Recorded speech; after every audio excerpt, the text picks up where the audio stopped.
अगर हम आपसे पूछें कि डायमंड कैसे बनाया जाता है, तो आपका जवाब क्या होगा? आप लोग बोलेंगे डायमंड घर पर तो बनता नहीं है, जाहिर सी बात है फैक्ट्री में बनता होगा। लेकिन अगर हम आपसे बोलें फैक्ट्री के साथ साथ डायमंड को अब हम इंसानों की राख से भी बनाया जा सकता है, तो इस पर आप क्या बोलना चाहेंगे? चौंकने की जरूरत नहीं है दोस्तों। अब ऐसे ही इस युग को मॉडर्न युग तो नहीं बोला जाता होगा ना दोस्तों। इंसान बदलते हैं, सोच बदलती है और बदलता है जमाना। देखिए ना दोस्तों, एक जमाना था जब हम अपने प्रियजनों के स्वर्गवास पर उनका अंतिम संस्कार करते थे और उनके बाद उनकी राख को शुद्ध कलश में समेट कर रख लेते थे। पर अब ना ही आपको कलश की जरूरत पड़ेगी, ना ही करना होगा राख को नदी में प्रवाहित। इसके बावजूद आपके मृत प्रियजन रहेंगे आपके और भी करीब। जी हाँ, हम आपको एक ऐसे इंसान के बारे में बताएंगे जिसने विकसित की है एक ऐसी तकनीक जिससे राख को बदला दिया जाता है हीरे में। जानना चाहते हैं ये पूरा का पूरा वाकया आखिर है क्या? तो बने रहिए वीडियो के एंड तक। यकीन मानिए आज आप इस वीडियो को देखकर हैरान रह जाएंगे। तो वीडियो को शुरू करें उससे पहले वीडियो को लाइक और चैनल को सब्सक्राइब करना मत भूलना। चलिए बिना किसी देरी के शुरुआत करते हैं आज की ये रोमांचक और ज्ञानवर्धक वीडियो। दोस्तों, जिस व्यक्ति ने तरीका खोज निकाला है उसका नाम है Rinaldo Willie. Rinaldo Willie Switzerland के रहने वाले हैं। विली ने एक कंपनी खोली है जिसका नाम एल्गो डेंजा है, जिसका हिंदी अर्थ यादें हैं।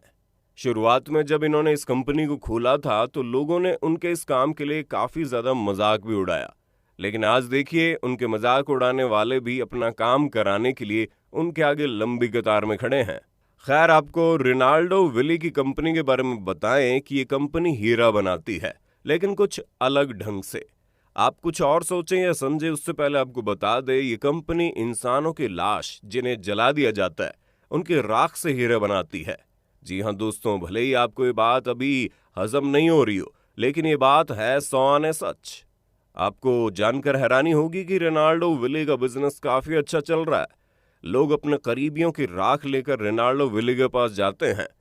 वैसे इतना कुछ जानने के बाद आपको ऐसा लग रहा होगा कि आखिर ये सब कुछ पॉसिबल है तो कैसे? तो घबराइए मत दोस्तों, हम आपको बताएंगे, लेकिन उससे पहले थोड़ा रिनाल्डो विली के बारे में जान लीजिए। जानना चाहते हो तो बने रहिए वीडियो के एंड तक। खैर दोस्तों, रिनाल्डो विली की कंपनी के बारे में इतना कुछ जानने के बाद क्या कभी आपके दिमाग में ये बात नहीं आई कि आखिर ये थॉट उनके दिमाग में आया तो आया कहां से? वैसे सोचने वाली बात तो है, क्यों?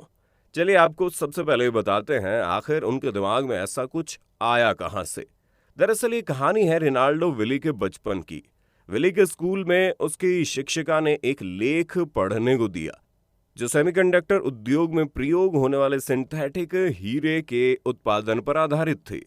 बता दें, इस लेख में सब्जियों की राख से हीरे बनाने का तरीका लिखा गया था, लेकिन यहाँ पर विली उसे मानव राख समझकर पढ़ रहे थे। विली को यह विचार आया कि वो इससे खासा प्रभावित भी हो गए। उन्होंने अपनी शिक्षिका से इसके बारे में पूछा। उनकी शिक्षिका ने उसकी भूल को सुधारा तो विली ने कहा कि अगर सब्जियों की राख से हीरा बनाया जा सकता है तो फिर इंसान की लाश के राख से हीरा क्यों नहीं बनाया जा सकता? जिसके बाद इस पर उसकी शिक्षिका ने उस लेख के लेखक से संपर्क किया और विली को उनसे मिलवाया। फिर क्या उन लोगों ने मिलकर इस चीज पर विचार किया, जिसके बाद विली ने इस पर काफी ज्यादा काम किया, जिसे एल्गो डेंजा अस्तित्व में आई। ना सिर्फ एक कंपनी खुली बल्कि इससे विली को बहुत ज्यादा फेम भी मिला। खैर, राख से हीरा कैसे बन सकता है ये सवाल है तो जरूर अटपटा, लेकिन कोई बात नहीं, हम है ना। अब ऐसा कैसे पॉसिबल है, इसको जानने के लिए वीडियो के एंड तक बने रहना होगा। और वीडियो को अगर आपने लाइक नहीं किया तो सोचिए मत और फटाफट से वीडियो को लाइक तो कर दीजिए। खैर, हम इस प्रोसेस की तरफ बढ़े उससे पहले हमारा ये जानना भी बहुत जरूरी है कि आखिर ये हीरा कहाँ से आता है। दरअसल दोस्तों, हीरा एक खनिज पदार्थ होता है। आपकी जानकारी के लिए बता दें, खनिज पदार्थ उन चीजों को बोला जाता है जो जमीन के अंदर से निकलती है। ये तो आपने किताबों में भी पढ़ा होगा कि हीरा फुल टू कार्बन से बना हुआ होता है और इसमें 1% भी मिलावट नहीं होती। यही कारण है कि अगर आप डायमंड को बहुत ही ज्यादा टेम्परेचर पर गर्म करेंगे तो ये जलकर कार्बन में बदल जाएगा। आपको जानकर हैरानी होगी, आपको इसकी राख तक भी नसीब नहीं होगी। दरअसल दोस्तों, होता कुछ यूं है कि जमीन के नीचे काफी गहराई पर जब बहुत ज्यादा तापमान और दबाव पड़ता है तो कार्बन के अणु आपस में जुड़ते हैं और इससे हीरा बनता है। पर उस वक्त ये कच्चा हीरा होता है और इसलिए इसे ज्वेलरी बनाने के यूज में नहीं लाया जा सकता। इस कच्चे डायमंड को फैक्ट्री में लाकर बहुत सारे प्रोसेस से गुजारा जाता है। असल में हीरा कार्बन के अणुओं का एक समूह होता है जो आपस में काफी करीब करीब होते हैं। एग्जाम्पल के तौर पर आप अपना बैग ले लीजिए। जब आप कहीं घूमने जाते हैं तो कैसे आप अपने बैग में कपड़े ठूंस ठूंस कर भरते हैं, ये कंडीशन भी कुछ वैसी है।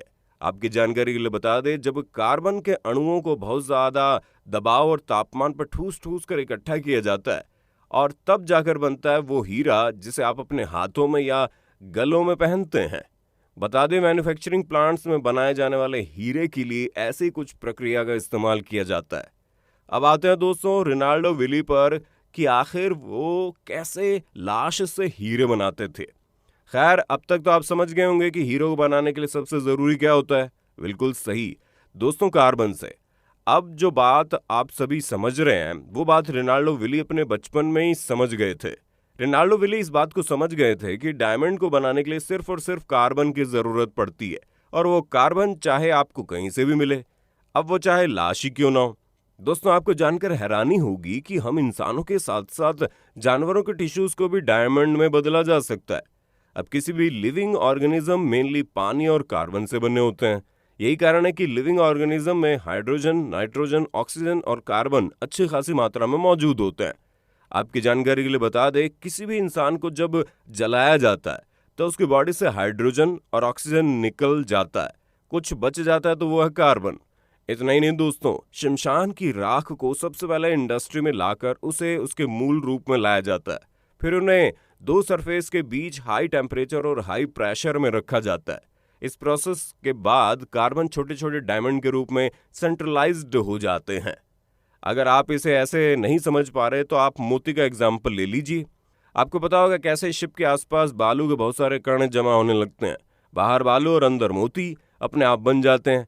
खैर, आपकी जानकारी के लिए बता दें, इंसान की राख से बनने वाले हीरे को आप किसी भी कलर में बनवा सकते हैं। आप चाहे तो लाल, पीला या हरा किसी भी कलर में करवा सकते हैं। दोस्तों, अगर आपको पीला हीरा चाहिए तो उस हीरे में हल्के मात्रा में नाइट्रोजन मिलाया जाता है। अगर आपको नीला हीरा चाहिए तो उसमें बोरोन मिलाया जाता है। वहीं अगर आपको लाल, हरा या काला डायमंड चाहिए तो फिर आपको इसमें रेडिएशन के प्रोसेस से तैयार करना होता है। अगर आपको लाल हीरा चाहिए तो इस रंग के हीरे को बनाने के लिए रेडिएशन में करीब 3 हफ्ते का वक्त लगता है। और जब बात काले हीरे की आती है तो इसमें कभी कभी तो 2 महीने का वक्त लग जाता है। कहा जाता है रंग बिरंगा हीरा बनाने के लिए इस बात का ध्यान रखा जाता है कि इस राख को हाई प्रेशर और टेम्परेचर पर रखने के लिए जिस इंक्यूबेटर में रखा जाए उसमें नाइट्रोजन की मात्रा एकदम ना जाए। कभी कभी तो दोस्तों, यहाँ एक विशेष प्रक्रिया द्वारा इस राख से कार्बन को अलग किया जाता है। अलग किए गए कार्बन को उच्च ताप पर गर्म करके उसे ग्रेफाइट में बदला जाता है। इस ग्रेफाइट को एक मशीन में ठीक उन परिस्थितियों में रखा जाता है जैसा कि जमीन के नीचे पाई जाती है और फिर कुछ महीनों के बाद वो ग्रेफाइट हीरे में बदल जाते हैं। दोस्तों, रिनाल्डो विली की कंपनी एल्गो डेंजा लगभग हर साल करीब करीब 850 लाशों की राख को हीरे में तब्दील कर देती है। इस काम की लागत हीरे के आकार के आधार पर निर्धारित की जाती है। अमूमन इस काम में 3 लाख से 15 लाख रुपए के बीच पैसे लग जाते हैं। आपकी जानकारी के लिए बता दें, ये कंपनी मृतक के परिवार वालों से मात्र आधा किलो राख लेती है। वैसे आपको भी लग रहा होगा कि आखिर इसकी नौबत ही क्यों। तो दोस्तों, ये सब खेल है तो बस इमोशन का। अब चूंकि मरने के बाद हम उनकी अस्थियों को गंगा नदी में विसर्जित कर देते हैं, लेकिन ऐसा करने से आप किसी अपने को मरने के बाद अपने साथ रख सकते हैं। आप साफ कह सकते हैं कि ये कंपनी लोगों के इमोशन से अपना बिजनेस चला रही है। यकीन मानिए, रिनाल्डो विली का ये बिजनेस काफी अच्छा चल रहा है। खैर, क्या आप कभी ऐसे कुछ बनवाना चाहेंगे? कमेंट बॉक्स में बताइए। तो दोस्तों, कैसी लगी हमारी आज की वीडियो? उम्मीद करते हैं आज की हमारी इस वीडियो को आपने काफी एंजॉय किया होगा। वीडियो पसंद आए तो वीडियो को लाइक और अपने दोस्तों में शेयर करना मत भूलना।